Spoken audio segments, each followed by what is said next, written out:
सिंध जहाँ सदियों से दरियाए सिंध बह रहा है और जहाँ की मिट्टी में तारीख की खुशबू रची बसी है।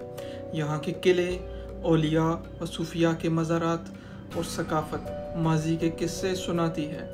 मगर इस सरज़मीन का एक ऐसा बाब भी है जो कभी तारीख़ में नहीं लिखा गया।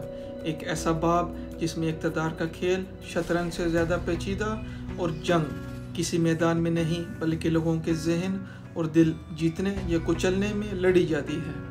इसी मिट्टी में एक शख्स उभरा जिसके पास ना कोई शाही लक़ब था न सल्तनत, लेकिन वो जानता था कि ताकत के खेल में जीतने के लिए कानून से ज़्यादा कायदे तोड़ने पड़ते हैं। इसने दोस्तियां बनाई और दुश्मनियां मोल ली और दुश्मनों को मिटाने के लिए वो हरबे इस्तेमाल किए जिन पर तारीख़ खामोश है। ये शख्स एक ऐसा जाल बुनता चला गया जिसके ताने बाने सियासत, दौलत, खौफ और खुफिया मुआहदों से जुड़े हुए हैं। इसने ज़मीन के सौदों से लेकर बैंक अकाउंट्स तक सब पर अपनी मोहर लगाई।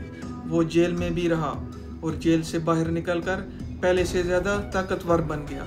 इसके मुखालिफिन या तो सियासत से गायब हो गए या तारीख़ के मलबे में दफन कर दिए गए। इसकी ताकत की सबसे बड़ी बुनियाद खौफ है, ऐसा खौफ जो वडेरों के दिलों में भी बैठ गया और शहरियों के दिलों में भी घर कर गया।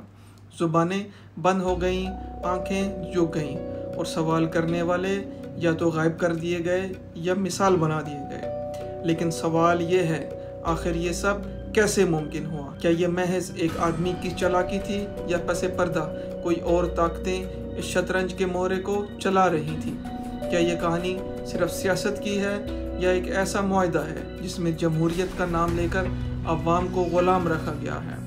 आज हम खोलने जा रहे हैं वो सच जो कभी खुलकर नहीं बोला गया, वो राज जो जलसों की गूंज में दब गया, वो कहानियाँ जो अदालतों के कागज़ों में दफन हो गईं और वो वाक़यात जो मीडिया की रोशनी में आने से पहले ही अंधेरे में गुम हो गए।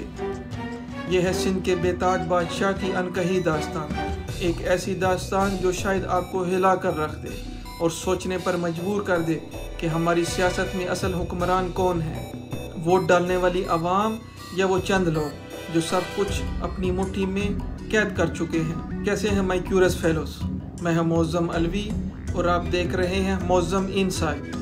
ये कहानी शुरू होती है 26 जुलाई सन 1955 को, जब एक बच्चे ने कराची में आंख खोली। नाम रखा गया आसिफ अली जरदारी। वालिद एक कारोबारी शख्सियत हाकिम अली जरदारी, जिनका सियासत से बराह रास्त ताल्लुक़ कम लेकिन अपने हल्के में अवामी असर व रसूख था।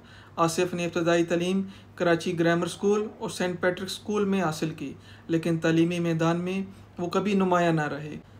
लेकिन इनकी असल ताकत क्लासरूम के बजाय ताल्लुकात और मौक़े बनाने पर थी। 1970 और 80 की दिहाई का कराची, सियासी हलचल, लिसानी फसादात और ताकत की कशमकश। इन्हीं दिनों में आसिफ ने अपने हल्के में बिजनेस और घोड़ों की शोहरत की वजह से मकामी एलीट में जगह बनाना शुरू की। लेकिन इनकी ज़िंदगी का असल मोड़ 1987 में आया कि इस वक्त उनकी शादी पाकिस्तान के सबसे बाअसर सियासी शख्सियत बेनज़ीर भुट्टो से कर दी गई। ये शादी महज एक ज़ाती रिश्ता नहीं थी, ये एक सियासी मुआहदा था जिसने आसिफ अली जरदारी को बराह रास्त कौमी सियासत के सबसे ऊंचे स्टेज पर पहुंचा दिया। बेनज़ीर के शौहर बनने के बाद आसिफ ने तेज़ी से सियासत के रमूज सीखे। इन पर जल्द ही मिस्टर 10% का लक़ब लगा, एक ऐसा नाम जो बाद में करप्शन और कमीशन के इल्ज़ामात से जुड़ गया। 1990 की दिहाई में वो वफाकी हुकूमत में वज़ीर भी बने, लेकिन इसी के साथ जेल भी गए करप्शन, अगवा, कत्ल के मुकदमात में। लेकिन यहाँ एक हैरान कुन हकीकत है, जेल आसिफ अली जरदारी के लिए सज़ा नहीं बल्कि एक सियासी तरबियत गाह बनी। वो जेल से बाहर आए तो पहले से ज़्यादा मुनज़्ज़म, ज़्यादा बाअसर और ज़्यादा ख़तरनाक थे।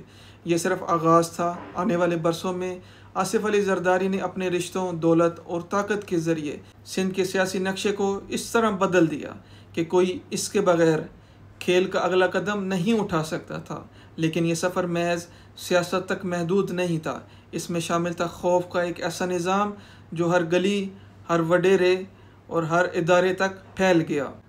2008 पाकिस्तान के सियासी मंजरनामे पर एक गैर मामूली वक्त बेनज़ीर भुट्टो का कत्ल हो चुका था और कौम सदमे में डूबी हुई थी। पीपल्स पार्टी ने हमदर्दी की लहर पर इलेक्शन जीता और आसिफ अली जरदारी पाकिस्तान के सदर बन गए।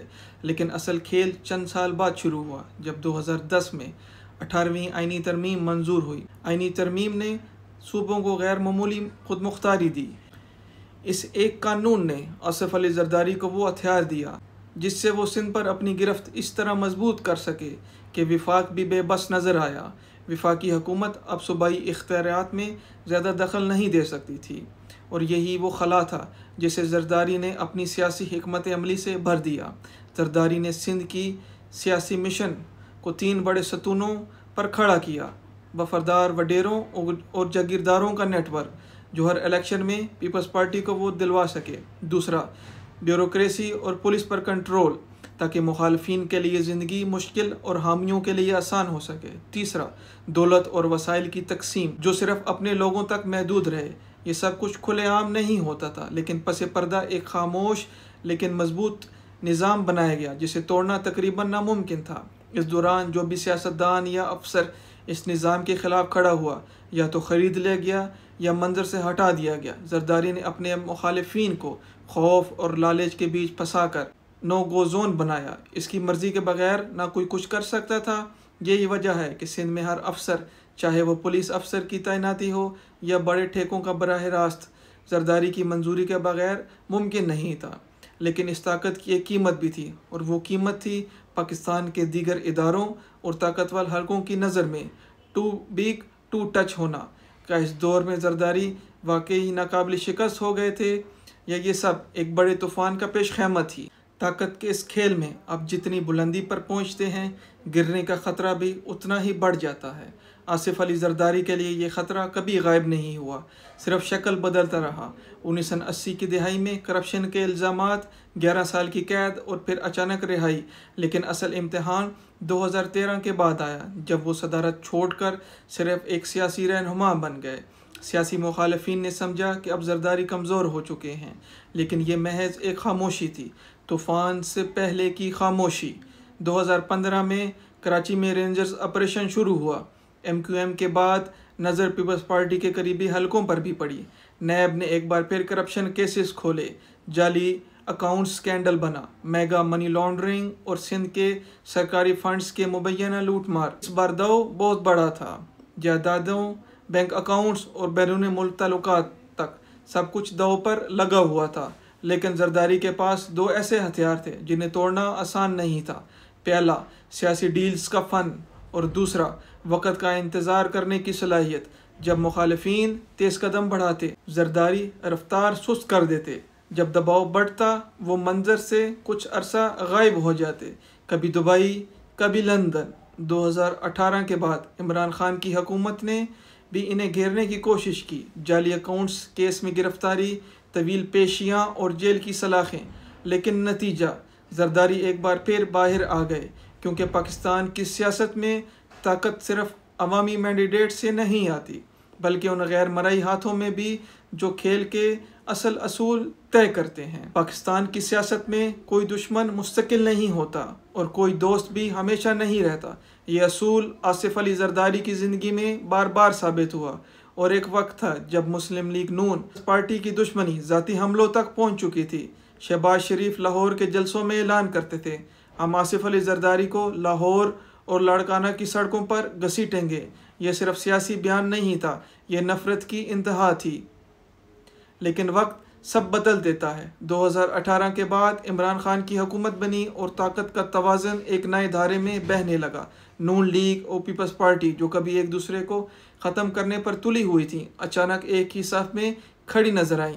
ये वो लम्हा था जिस पर इमरान खान ने तंज किया, देखो आज शहबाज शरीफ और जरदारी शीरो शकर हो गए। ये इत्तेहाद कभी एक सियासी मजबूरी नहीं था, बल्कि एक मुश्तरका मकसद था, इमरान खान को इक़्तिदार से हटाने। और इस मकसद के लिए पुरानी दुश्मनियाँ माजी का किस्सा बना दी गईं। सियासी डील्स, पस पर्दा मुलाकातें और एक बड़ा फैसला तरीके अदम एतमाद। जरदारी ने इस पूरे खेल में वही किया जो वो सबसे बेहतर जानते थे, ताकत के पलड़े का रुख बदल देना। लेकिन कहानी यहाँ ख़त्म नहीं होती। आसिफ अली जरदारी जानते थे कि ताकत सिर्फ अपनी ज़ात में नहीं रखनी बल्कि इसे आगे मुंतकिल करना है, कि उन्होंने बिलावल भुट्टो जरदारी को अगली सफ़ में लाया, इन्हें वज़ीर ख़ारजा बनवाया और आलमी सतह पर मुतारिफ़ करवाया। सिंध की सियासत जो दहाइयों से पीपल्स पार्टी के कब्ज़े में है अब एक नए वारिस के हवाले की जा रही थी, लेकिन सवाल बाकी है कि अब बिलावल अपने वालिद की तरह ताकत और सियासत के पेचीदा खेल में कामयाब हो सकेंगे या वो एक नए दौर की शुरुआत करेंगे जहां पुरानी फ्यूडल सियासत की जगह कुछ और लेगा। और एक बात तय है कि आसिफ अली जरदारी का नाम पाकिस्तान की सियासी तारीख में हमेशा ज़िंदा रहेगा, कभी एक मुजरिम के तौर पर और कभी डील मास्टर के तौर पर, कभी सिंध के अनटचेबल किंग के तौर पर।